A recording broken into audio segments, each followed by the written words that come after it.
Salut les millionnaires, j'espère que vous allez bien. Aujourd'hui, le titre de la vidéo, pourquoi vous ne devriez pas tout dire sur internet. Donc bon, le titre de la vidéo n'a rien à voir avec ce que je vais te dire aujourd'hui. En tout cas, plus ou moins, je ne savais pas trop quoi mettre comme titre, donc j'ai mis ce titre là et on va parler de pourquoi en fait sur internet, il faut faire un petit peu attention à tout ce que tu vois. Donc ça change un petit peu de l'investissement immobilier, l'investissement sur les marchés financiers, mais je pense que c'est important pour moi de réaliser ces vidéos puisque au final, tu me connais via internet, j'ai une activité sur internet, je te fais des vidéos sur internet, j'ai des formations sur internet, tu me vois peut-être sur Instagram, sur les réseaux sociaux.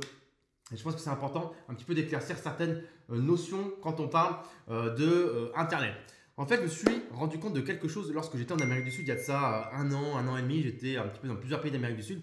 Et je me suis dit, c'est marrant parce qu'on ne ressent aucune richesse dans ces pays. Donc les capitales, on sent qu'il y a de l'argent, il y a des beaux bâtiments, notamment en Argentine par exemple. Bref, on sent qu'il y a des endroits où on devine qu'il y a de l'argent, mais on ne le voit pas. Et je me suis dit, mais qu'est-ce qui se passe en fait? Est-ce qu'il y a des riches ici ou est-ce qu'il n'y a pas de riches? Bon, la réponse, elle a l'air assez évidente, c'est qu'il y a forcément des riches. Dans tous les pays du monde, il y a des riches, il y a des classes moyennes, il y a des classes un peu plus pauvres, il y a des classes modestes, bref, il y a tout type de niveau de richesse. Et en fait, ce que j'ai appris, c'est que en fait, en Amérique du Sud, ce qu'ils faisaient, c'est qu'ils ne montraient clairement pas leur richesse. Et si un jour tu vas aller en Amérique du Sud, c'est un conseil que je peux te donner, c'est de ne pas forcément étaler ta richesse et d'être très discret. Et par exemple, ne pas arriver avec un sac Louis Vuitton, ne pas montrer que tu as une belle ceinture, par exemple Hermès, ne pas arriver avec des polos, je sais pas, Lacoste, ne pas trop exhiber ta richesse, être très simple, petit jean, petit t-shirt blanc, ça marche très très bien. Par exemple, moi, un t-shirt avec un hashtag le millionnaire, c'est pas un truc que je ferais, toi.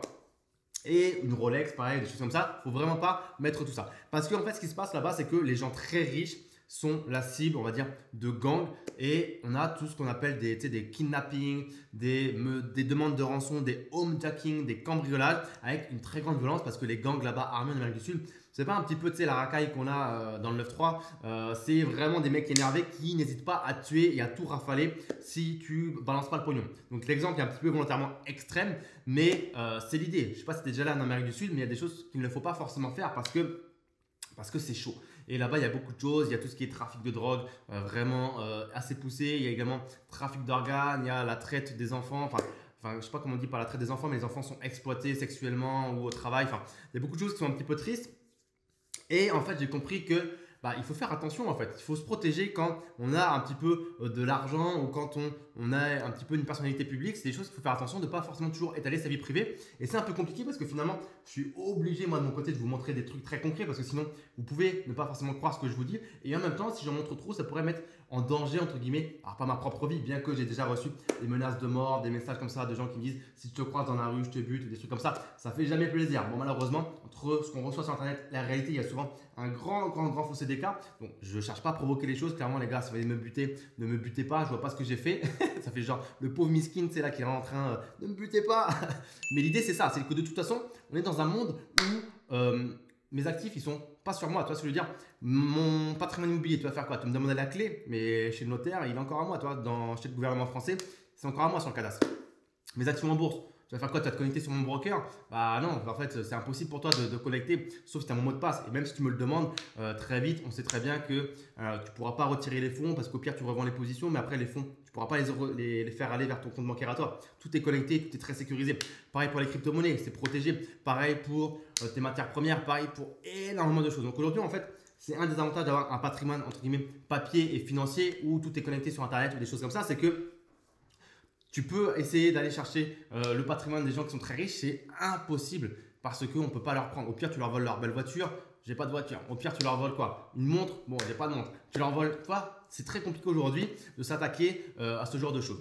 Parce qu'il y a un truc également qui est assez frustrant. Alors, c'est ultra génial d'avoir une communauté. D'ailleurs, je vous remercie de suivre Club Millionnaire assez régulièrement. Franchement, plein de fois, je vous croise dans des séminaires, des événements, même dans la rue, dans des aéroports, dans des gares. Et ça fait super plaisir d'échanger avec vous, de vous serrer la main, de vous faire une bise et de parler avec vous, même sur les réseaux sociaux, sur Instagram. Je réponds à tout le monde et j'adore ça. Mais des fois, il y a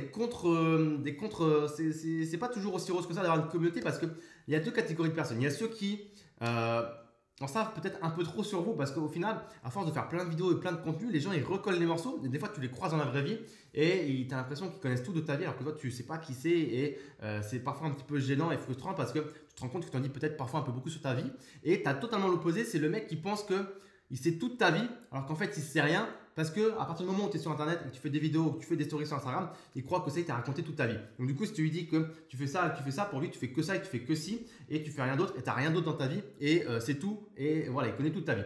Et en fait, ça, le truc, c'est que ne te méfie pas forcément de ce que tu vois sur internet, aussi bien dans un bon sens que dans un mauvais sens, parce que il y a des gens qui mentent, en effet, des gens qui vont te dire des choses qui ne sont pas vraies, qui vont se mettre en condition, qui vont te montrer des choses qui ne sont pas à eux, etc. etc. Mais tu as aussi l'inverse, tu as des gens qui vont te montrer des choses mais qui ne vont pas tout te montrer. Donc tu as des gens, par exemple, je le sais, sur internet, qui montrent des choses et qu'on en beaucoup plus, mais simplement ils se sont gardés un petit jardin secret parce qu'ils ont peut-être envie de te parler d'immobilier, ils ont peut-être envie de te parler de quelque chose et en fait ils ont peut-être envie de te parler de tout parce que c'est aussi leur vie privée et ils ont juste envie d'exposer leur partie immobilier ou de donner des conseils sur un truc en particulier. Donc voilà, Internet, c'est un outil magnifique. On peut avoir des communautés, on peut partager des choses, mais encore une fois, il faut toujours prendre les choses avec un petit peu de recul. Il y a une phrase que j'aime bien de Lincoln qui disait qu'en business, il y avait deux règles. La première, c'était de ne jamais tout dire et c'est la fin de la citation. Donc, ça veut tout dire en fait. Tu n'es pas obligé de raconter tout ce que tu sais, toi. Tu peux partager des choses comme je le fais moi aujourd'hui sur Internet et je sais que ça aide beaucoup de personnes, mais ce n'est pas une raison pour forcément tout dire et être totalement, on va dire, trop transparent. Alors, les gens, ils veulent toujours de la transparence, ils veulent toujours qu'on leur montre tout. Ce n'est pas parce que tu n'es pas transparent à 100% que tu es malhonnête, encore une fois. Il faut faire la différence entre ce qu'on a envie de dire et ce qu'on n'a pas envie de dire.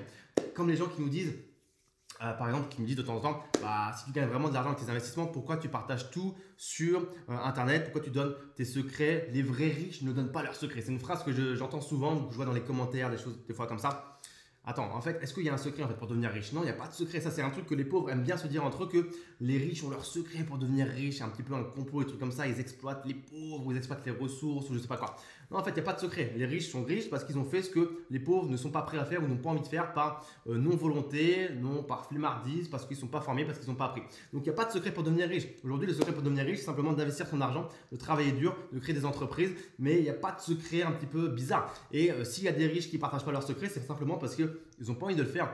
Ils n'ont pas cette pédagogie, ils n'ont pas envie de faire ce genre de choses, mais on peut dire peut-être qu'ils sont égoïstes, mais aujourd'hui, il n'y a rien de mal pour quelqu'un qui a beaucoup d'argent de partager son lifestyle, sa voiture, son yacht, son jet privé. Ce n'est pas du fake forcément tout de suite. Les gens écrivent au fake tout de suite. C'est simplement qu'il y a peut-être envie d'inspirer une partie de la population et montrer ce qu'on peut faire via l'entrepreneuriat et l'investissement. Donc c'est vrai qu'il faut un petit peu arrêter de crier au « ça y est, le gars, il nous met un jet, il nous met un yacht, il nous met une supercar ». C'est sûr que ce n'est pas à lui. Il y a plein de gens riches aux États-Unis qui ont des business sur Internet et qui montrent des trucs et qui n'ont pas fait fortune avec Internet parce qu'ils ont envie d'inspirer les gens, les jeunes, les moins jeunes et de montrer ce qu'il est possible de faire avec l'entrepreneuriat. Donc c'est vrai qu'en France, malheureusement, on a cette idée de la mentalité, on a encore cette mentalité française où en fait, si on montre trop de choses ou, je sais pas, qu'on montre des voitures et des trucs comme ça, c'est que c'est louche tout de suite. Et ça, je trouve que c'est un petit peu dommage et parce qu'en fait, il y a encore une fois cette dualité. Si tu montres trop, les gens ils vont dire c'est chelou, il montre trop, c'est pas normal, c'est que il y a un truc qui est pas louche. Et si on montre pas assez, les gens vont dire ouais mais t'as vu, il nous dit pas tout, il nous montre pas tout, il veut pas nous dire ses chiffres, il veut pas nous dire ça, donc c'est que c'est faux aussi. Donc dans les deux cas, le français estime que, pas tous, mais beaucoup, et c'est ça qui est un peu problématique, c'est qu'au final ces gens-là, c'est juste, encore une fois, une façon pour eux de ne pas passer à l'action et de se dire que, non, c'est pas pour eux, c'est pour les autres. Les autres, ils ont eu de la chance, les autres, ils mentent, les autres, nanani, les autres, nanana. Donc voilà, c'est un petit peu ce que je voulais dire aujourd'hui concernant le fait de ne pas forcément tout dire sur Internet. Je ne sais pas si tu es d'accord avec moi, n'hésite pas à réagir dans les commentaires. Je sais que c'est le genre de vidéo qui peut faire également beaucoup réagir les gens parce qu'il y a vraiment de quoi faire couler de l'encre. En tout cas, c'était mon avis. Je pense que c'était important d'en parler parce qu'on entend parfois tout et n'importe quoi. Et même si des fois l'ignorance est la meilleure des réponses, des fois ça m'énerve et j'ai envie un petit peu de rétablir la vérité et la part des choses et de comment je vois moi les choses, histoire qu'on soit totalement transparent entre nous finalement, entre vous et moi. Donc c'est très important. Merci à toi d'avoir regardé cette vidéo. Dis-moi dans les commentaires ce que tu en as pensé. N'hésite pas à t'abonner à la chaîne YouTube, à mettre un petit like, à partager la vidéo à d'autres de tes amis également et à bien lire la barre de description puisque tu pourras récupérer gratuitement notamment mon livre papier des bancs de la fac à l'indépendance financière. Je te l'offre, tu as simplement payé les frais de livraison et c'est tout. Je paye la production et la manutention. Ça arrive chez toi. Ce livre est best-seller. Il est passé best-seller en 2020 donc je pense qu'il peut t'aider en tout cas à apprendre d'autres petites choses et à commencer à entreprendre et à investir. Merci à toi. Je te dis à très vite. Bonne journée à toi. Ciao, ciao.